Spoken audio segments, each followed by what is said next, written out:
Hello, I welcome you all.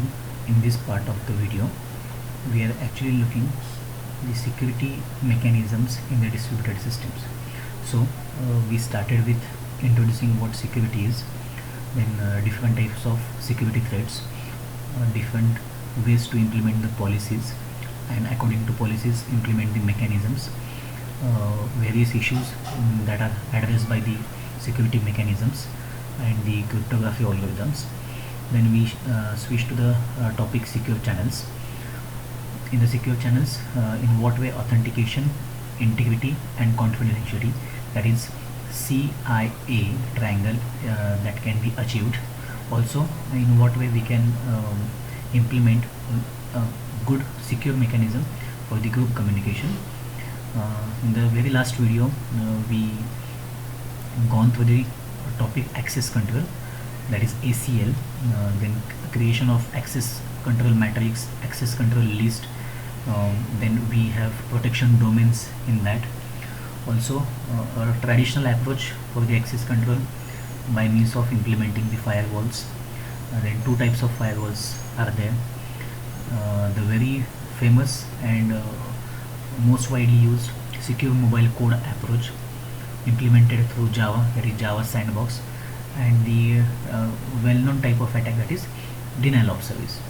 So in this session, we will be discussing different types of managements with respect to security. So the agenda will be discussion on key management, then secure group management, and at last we will discuss authorization management. So let us start with the topic key management. So till now you might have learned about the key distribution mechanism. So there is a famous key distribution mechanism called as the Diffie-Hellman key exchange algorithm. So before this, I would like to focus on a topic called as KDC, that is key distribution center, which is used to share the keys with communicating parties. Now this distribution of secret keys that is required for encryption and decryption through the secure channel, that can be like easy solution. But what if there is no secure channel maintained and there is a need to share the secret keys or distribute the keys? So this is the real problem and we need to focus on it. When there is no secure channel established between two parties and we have to distribute the keys or session keys for the communication. What if in case we have secure channel? So let us consider there are two persons, Alice and Bob, and Alice wants to set up a secure channel with Bob. So she may first use Bob's public key to initiate the communication.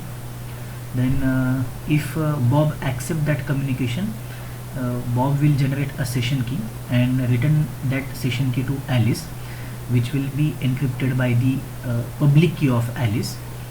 So in this way, the Bob will encrypt the shared session key before its transmission, and it can be passed across the network. Similar to this, in another approach, what we can do, we will generate a session key and consider that Alice and Bob are already having a shared secret key between them. So with the shared secret key, both can encrypt and decrypt the session key, but this is useful when we have secure channel. But what if we have unsecure channel? So in case of secure channel, their full trust is based on the KDC, that is the key distribution center. So key is secretly and securely distributed with Alice and Bob. But in case of insecure channel, the well-known approach, that is Diffie-Hellman key exchange, becomes very much useful. So in what way this key exchange algorithm works, it is given in the diagram. So two people, Alice and Bob, wants to communicate. So first of all, Alice and Bob they want to establish a shared secret key. That means they want a shared secret key between them. So the very first requirement is that they must agree on two large numbers. It could be n and g. So two large numbers are assumed by Alice and Bob. It is named as n and g. Now this n and g are not hidden. This n and g are made public, so it is the outside people can see what the value of n holds and what value g holds. Now Alice picks up a large random number. Let us say it is x. Now this x has to be kept secret. So Alice has the number x, a large random number, and it is secret one. Similarly, Bob is picking his own secret large number. Let us say it is y. Now these two entities are well enough to construct the secret key. So look at the diagram. Now what Alice is doing, Alice has n and g. So Alice is writing a message. In that message it puts n, it puts g.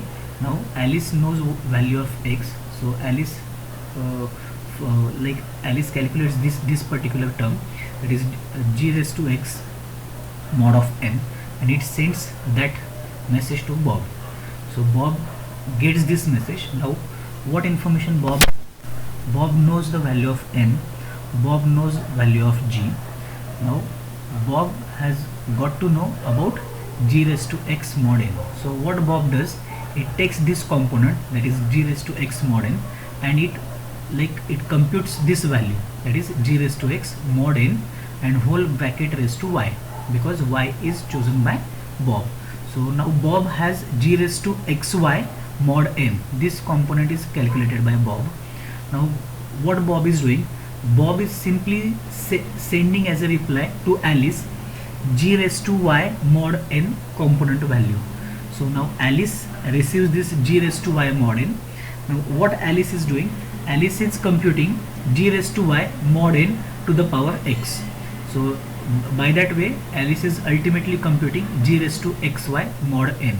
So now Alice has computed this component, Bob has already computed the component, and now it will be validated.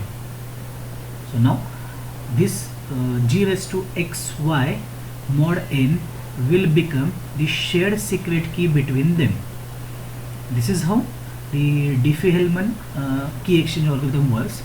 It works similar to the public key crypto system, where Alice is having x as her private key, whereas g raised to x mod n, so x is a private key and g raised to x mod n can be Alice public key.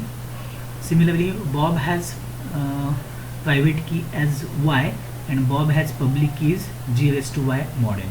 So we can compare this or we can consider Diffie-Hellman key exchange algorithm similar to the public key crypto system. Now this is what the algorithm steps in the Diffie-Hellman key exchange algorithm.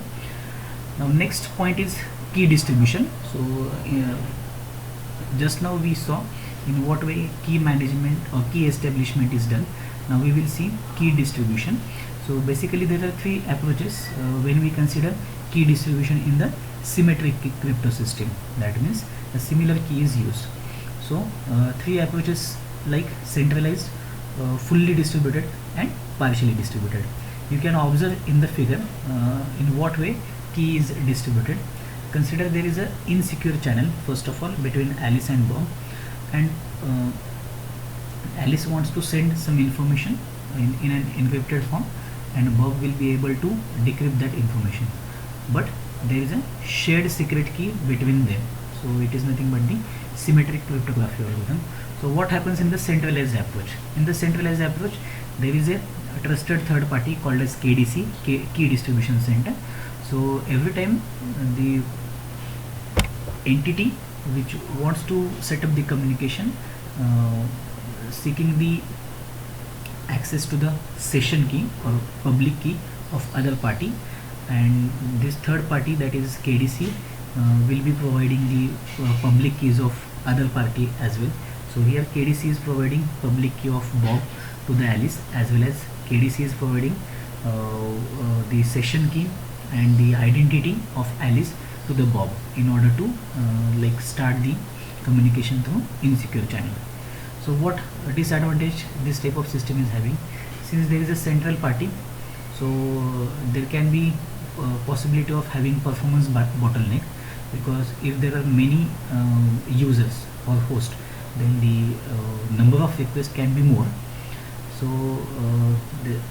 the performance bottleneck is one of the issue. Second is about the reliability. If KDC is not working properly, or it is compromised, so or it is crashed, so it is very difficult to like create a session and get the key for that session until KDC is not up. And if KDC is compromised, then also it may create or it may halt the entire communication.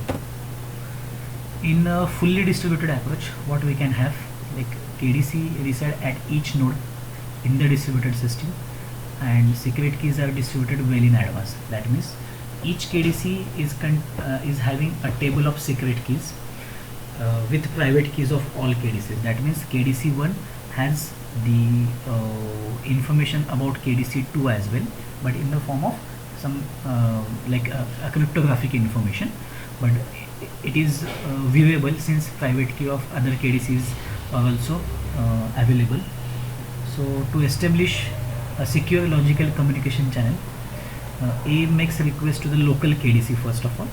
So that KDC sees whether the other party belongs to the same network or it is from another network.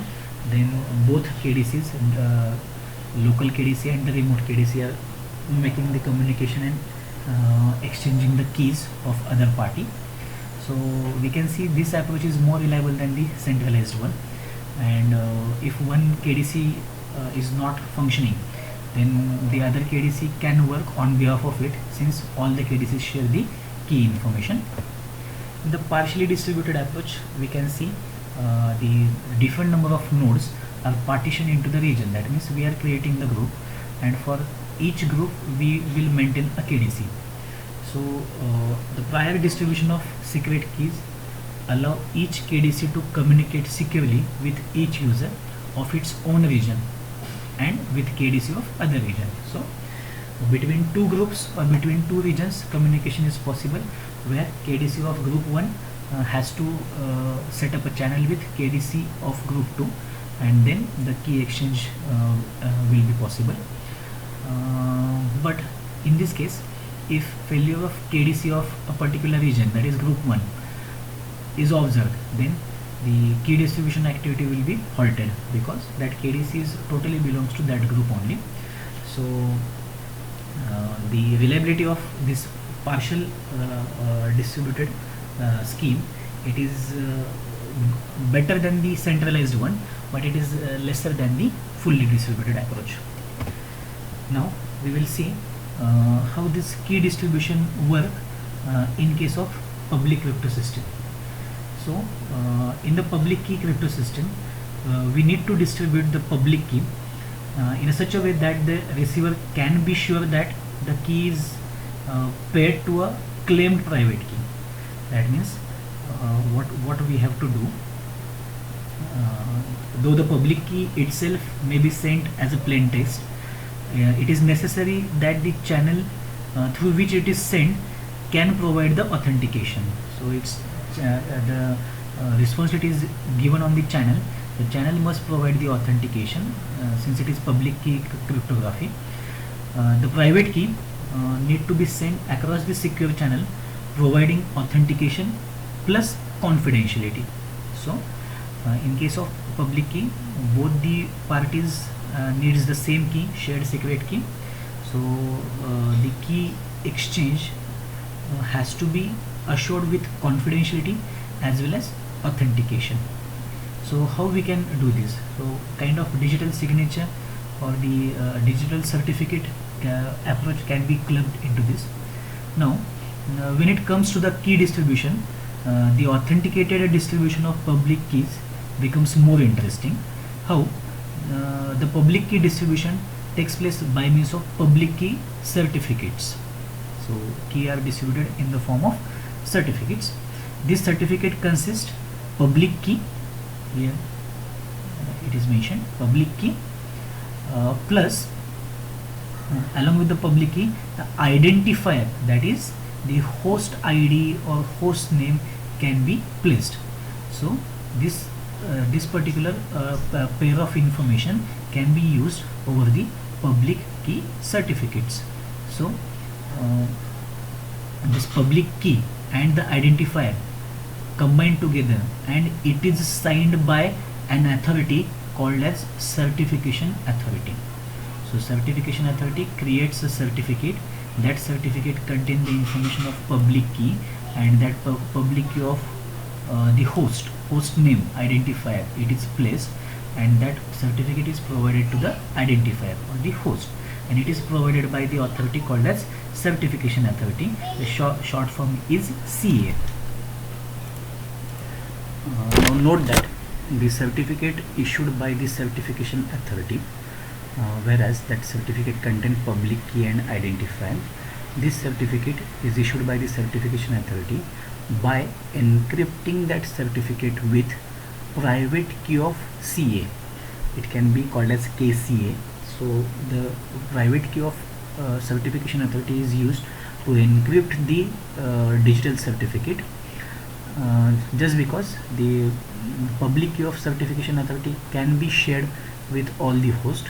Since the digital certificate is encrypted with the private key of certification authority, anyone who holds the public key of CA can open the certificate and see the public key and identifier, that is the identifier whose public key is mentioned in the digital certificate. So in this way anyone can get the other system that is available, that is with whom we want to set up the communication.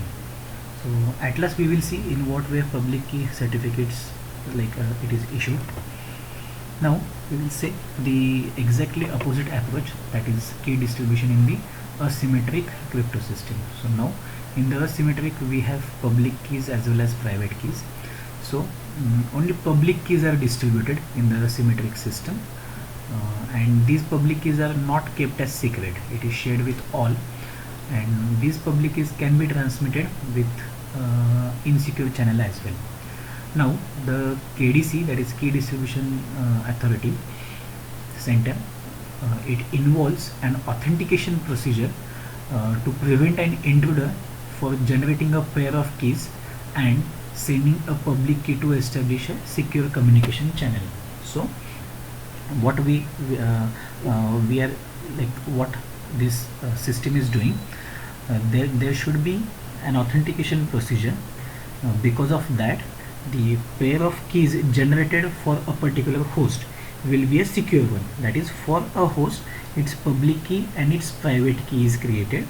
So the KDC must give private key to the respective host. At the same time, the public key of that host must be kept into a directory of the KDC. So directory called as public key manager, PKM, is present, where the from the created public key and private key pair, the public key component is taken, and the KDC maintains that public key into the directory, that is public key manager.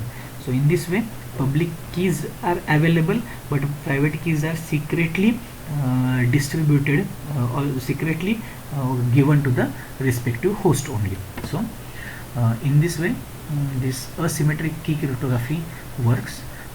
The public key, it is there to encrypt, and everyone holds its own private key, so it will be used for the decryption.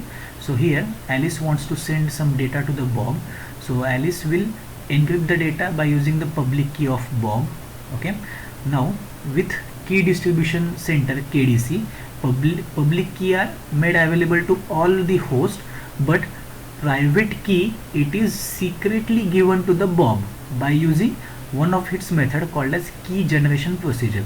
So this key generation procedure, working as a component of key distribution center, creates the private key and send it to the Bob only. So this private key remains secret, but public key remains available to all. and the data now can be transferred through the insecure channel, will be received by the Bob, and Bob will decrypt that with its own private key. So in this diagram you can see the public key, that is symmetric key generator and asymmetric key generator mechanisms. So here similar keys will be used for encryption and decryption, so confidentiality and authentication will be there, since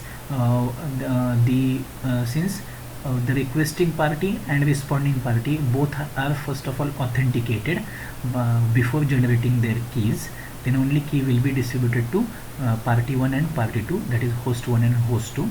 So authentication will be ensured, and confidentiality, just because we are encrypting a message with the created key, that is common session key, so confidentiality of message is also like ensured, and this session key is limited for this session only. If session changes, the key also changes, so confidentiality will be ensured. In case of asymmetric key generator, now as we discussed, there is a module which will generate the private key and given to the responding host, and a symmetric key generator generates the public key and which will make it available to that initiating party, that is party 1. So it will encrypt. So by doing this, what we can do, the authentication is performed. That means when I am giving public key of other party, that means I have authenticated the other party, its private key is also generated and its public key is also generated, and I am sharing public key with this host, so authentication is performed. Whereas in this case the authentication is there as well as confidentiality is ensured, just because message will be coming from a trusted host, just because we have given public key to that host, and it will encrypt message with the public key only. So in this way confidentiality and authentication will be ensured. These are some of the ways with which keys can be created and keys can be distributed. Next we will see about lifetime of the certificates. So there is an approach called as certificate revocation list, that is CRL. It published regularly by the certification authority. So in this list, the certification authority continuously making changes, making updates, and it publishes that list of certification. So when a client checks a certificate, it first of all checks the CRL, that is certification revocation list, to see if it is revoked or not. That means the changes are present or not. So the meaning of this is that the client will at least have to contact the certification authority, because each time a new CRL is published, so CA must be contacted. Note that this CRL is published daily, and it also takes a day to revoke the certificate. But meanwhile, a compromised certificate can be falsely used until it is published on the next CRL. So between the time of a day, that is from the last update to next update, there is a chance to have that the certificates may get compromised, and this false certificate can be inserted into the CRL. So we have to have an approach that will restrict the lifetime of each certificate. So the lifetime of certificate can be like restricted by using the concept of lease. So we can have lease kind of thing included, so that for a particular time period that certificate will remain valid. After its expiry, it will become the invalid. In the next approach, we can see reduce the lifetime of certificate to 0. That means what? Each time the client will have to contact the CA for checking validity of the public key. So in this way we can restrict the lifetime of certificates. Now next topic is secure group management. So in the secure group management, what we are actually focusing on, this two third parties, that is key distribution center KDC and CA, we have to ensure whether these two parties are properly secured or not. That means if both are in place, then just ensure the mechanism for these two authorities or these two third parties. If both are secured one, then only we can assure that there is a high availability of key distribution and certification issuing process. So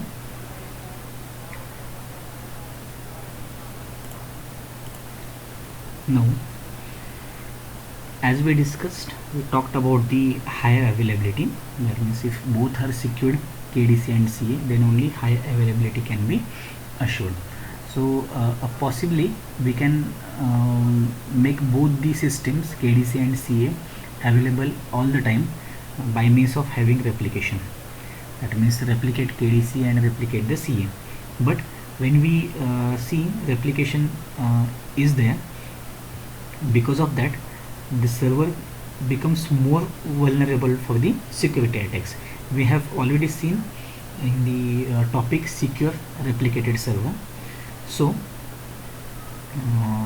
in that secure replicated server or secure group communication, it is possible to have communication in a group by sharing a secret among all the group members. So all the group members are knows the secret key and they can talk to each other.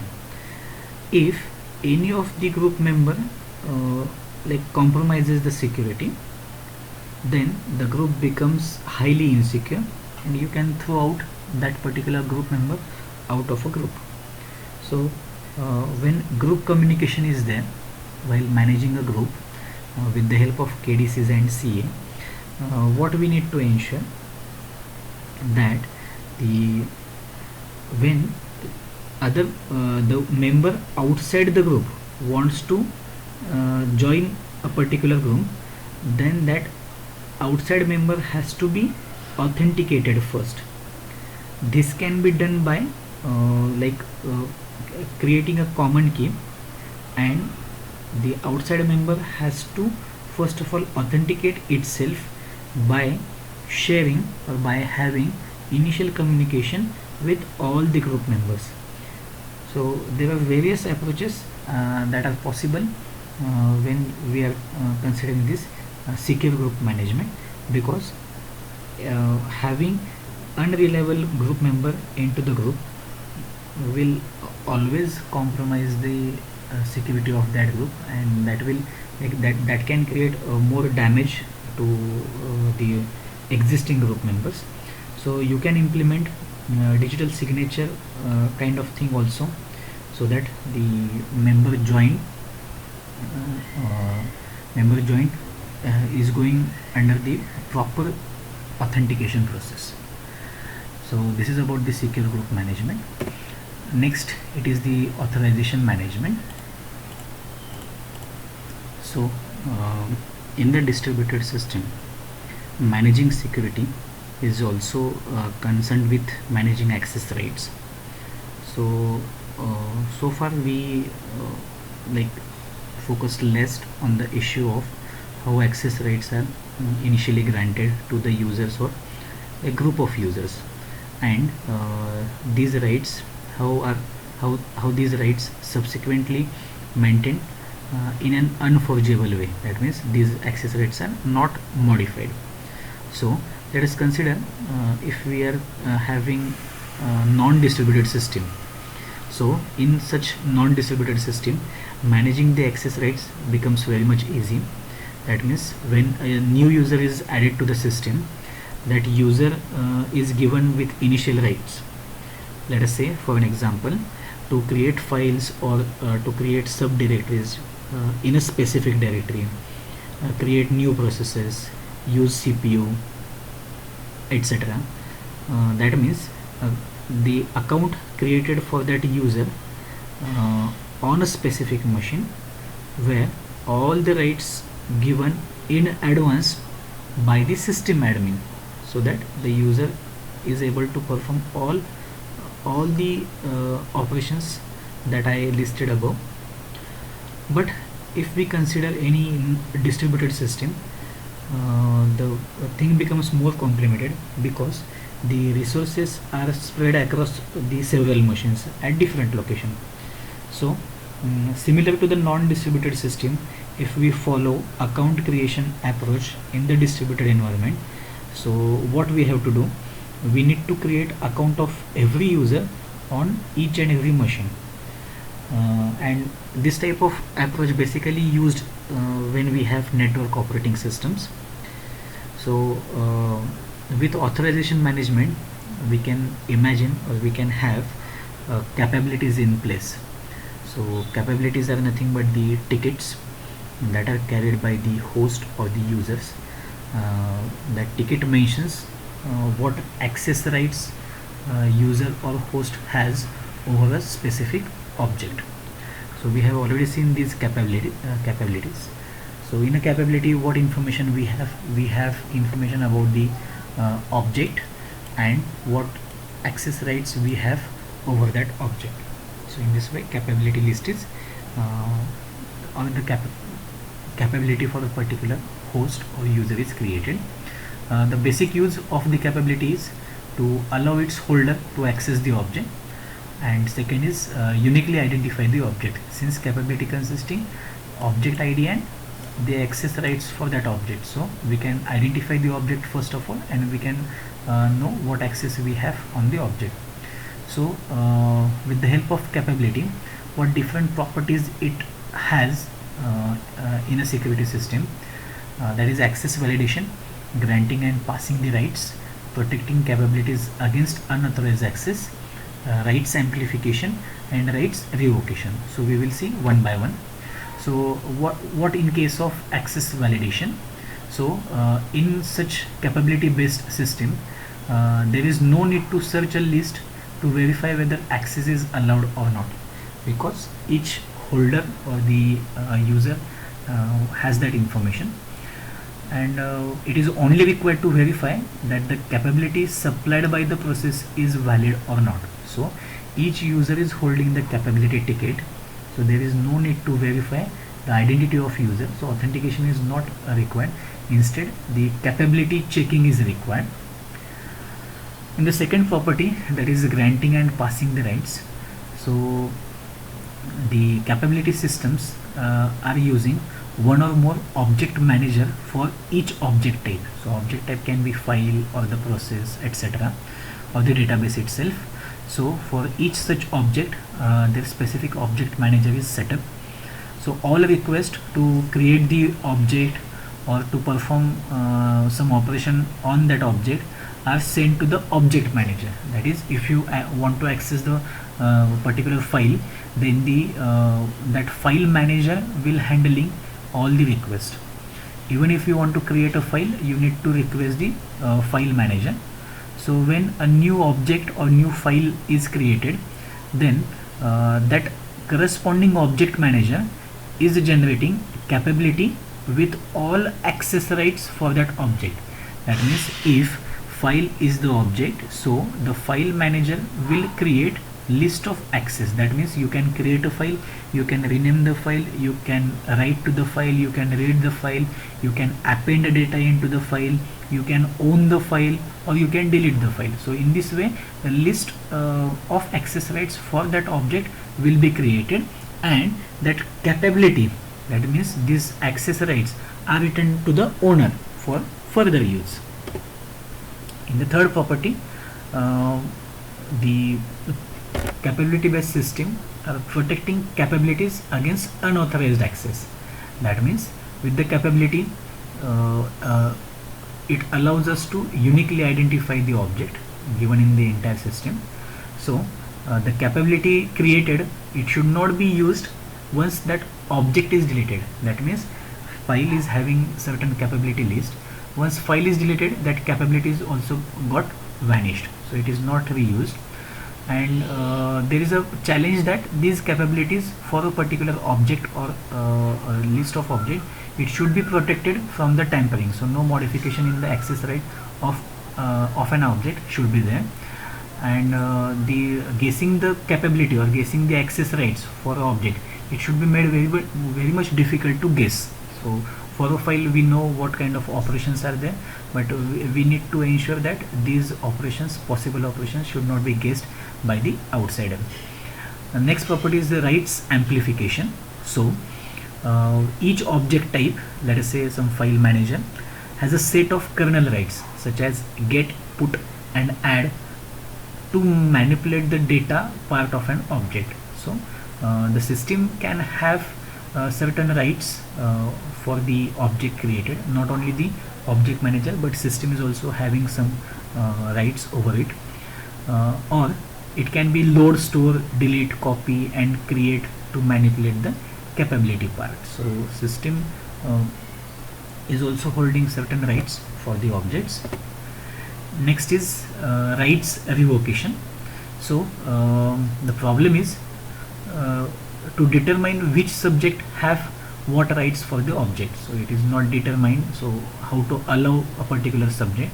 So this is just because capabilities for an object may be stored in several capability lists and that are distributed throughout the system. So the entire distributed system doesn't know which subject has which access rights, which host has which access rights. So different methods for the revocation of capability. So we can revoke certain capabilities. It can be back pointers, that means with the help of pointer we can point to all the capabilities associated with the object. Or indirection, that means from one object type, from one object to another object, or in this way we can create indirection and finally we get pointed towards the real object within the table. Or we can use a key. So by means of a key, this is like a concept related to hash table where key fields or index fields are there. So we can maintain a key that with the help of that key we can identify the capability of the object, and we can change the key, we can set the new key by means of operation set key. So this is all about the authorization management, and that's all for this session, where we have learned the key creation, that is key establishment, then key distribution, so that comes under the key management, and to how far a particular certificate is valid, that is lifetime of certificates. Then we discussed about the secure group management, in what way group can be secured, in what way if member is compromising the security, what action shall be taken, and how we can make use of digital signature in order to authenticate that user, outside user. And at last we discuss about the authorization management. Thank you so much.